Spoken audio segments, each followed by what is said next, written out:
Nous sommes à la cellule isolée pour tester une nouvelle incantation. Cette incantation, c'est la griffe de dragon. Ça prend un emplacement mémoire. Ça coûte 32 en mana. Il faut 17 en foi et 13 en ésotérisme pour l'utiliser. Vous transforme en dragon qui lacère ses ennemis de ses griffes. Alors vous allez frapper avec cette griffe de dragon le sol. Ça va faire une zone à effet devant vous circulaire. Vous pouvez enchaîner 2 fois cette attaque avant de devoir refaire un cycle de 2 fois. Donc une fois et puis encore une fois. Puis après vous devrez de nouveau repartir. Ça prendra un certain temps pour la relancer.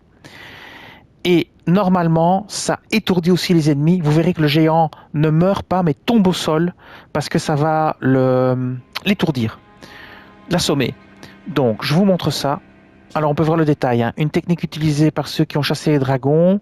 Vous transforme en dragon qui lacère ses ennemis avec ses griffes, permet d'enchaîner avec une autre attaque. Donc, vous pouvez en lâcher 2. Et puis après, vous devrez attendre un certain temps avant de nouveau pouvoir en faire 2. Alors, il faut être au contact. C'est assez proche. C'est une attaque de contact. C'est parti, je vous la fais. Une. Et je refais une deuxième fois. Alors, il n'est pas mort, mais vous voyez, il est complètement assommé. Alors, vous pouvez la relancer ici maintenant. Mais attention, pendant que vous montez, vous n'êtes pas invulnérable. Donc, ça, il faut faire attention. Et voilà. Vous voyez, on a tué l'ennemi ici et le géant. Alors, ça peut paraître moins efficace que d'autres attaques, c'est clair. On va aller tester ça sur des petits groupes d'ennemis au sud du lac d'Aghel. Et on va voir que c'est très efficace. Comme ça, vous verrez bien la zone d'effet au niveau du cercle. Quand la patte de dragon frappe le sol devant vous, ça va faire un cercle de dégâts. Mais c'est pas un cercle à 360 degrés. C'est un cercle devant vous qui est un petit peu en biais. Donc nous sommes ici et on va là-bas. Et je vais vous montrer. Donc les ennemis derrière vous ne seront pas tués par cette attaque. Ça touchera que les ennemis devant vous au contact. C'est une attaque qu'il faut utiliser au contact. Je vais vous montrer ça. Donc on va par exemple la lancer ici. Voilà, ici c'est bien. Vous voyez, voilà. Alors faites attention, vous pouvez être interrompu. Pendant votre phase montante, vous pouvez être interrompu. Et vous allez voir que ça ne touche pas derrière, vous avez vu? J'ai fait exprès évidemment. Ça ne touche pas du tout derrière. Il faut vraiment, ça ne touche que devant et un petit peu sur les côtés. Ça envoie aussi les ennemis valser. Alors, ça les projette en l'air si vous voulez. Je vais tester ça maintenant sur le chevalier de Lendel. On ne va pas le laisser se défendre, on va d'abord l'attaquer par surprise. Donc on va à la cabane de l'artiste.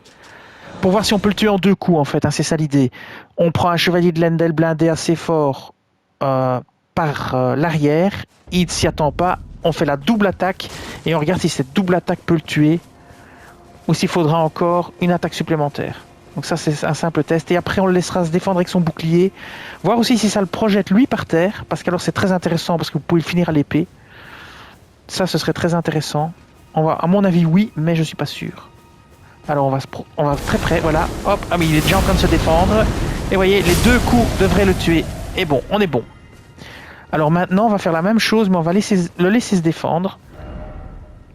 Et on va surtout lancer l'attaque qu'une seule fois pour voir s'il est projeté au sol. Je pense que oui. Je pense que oui. Puisqu'ici, j'ai cru voir que pendant cette attaque-ci, il avait été projeté au sol, mais je l'ai enchaîné tellement vite que j'ai pas vraiment eu le temps de bien voir. Il faudrait que je regarde ma vidéo au ralenti pour voir s'il est tombé par terre et s'il était par terre quand il a été touché la deuxième fois. Ici, dans le feu de l'action, je suis pas certain. Alors ici, voilà, on va le laisser se défendre. Hop, on y va, on la lance. Là, ça l'a pas mis par terre. C'est peut-être que la deuxième qui met par terre. Alors hop, voilà. Et ben on va faire le test. On va refaire cette attaque de la même façon, mais on va l'enchaîner 2 fois. Mais je pense que ça va le tuer instantanément, donc je pense pas que ça servira à quelque chose, mais on peut essayer. On peut essayer pour voir. Ça coûte rien. C'est juste pour mon information personnelle. J'ai envie de savoir si vraiment... Donc ici, ce que je vais faire, c'est que je vais le laisser se défendre, et puis je vais enchaîner les attaques. Je vais en faire 2. Ici, on en a fait qu'une dans l'attaque précédente. Donc ici, on le laisse se défendre. Voilà. Et ici, j'en enchaîne 2 tout de suite. Une, et j'enchaîne la deuxième. Voilà. Et la deuxième, ouais, la deuxième, on l'envoie valser, mais il est mort, évidemment. Voilà. Donc vous voyez que c'est quand même très efficace. Contre les chevaliers blindés aussi. C'est parfois plus efficace que certains souffles. Et bien voilà, cette vidéo va s'arrêter ici.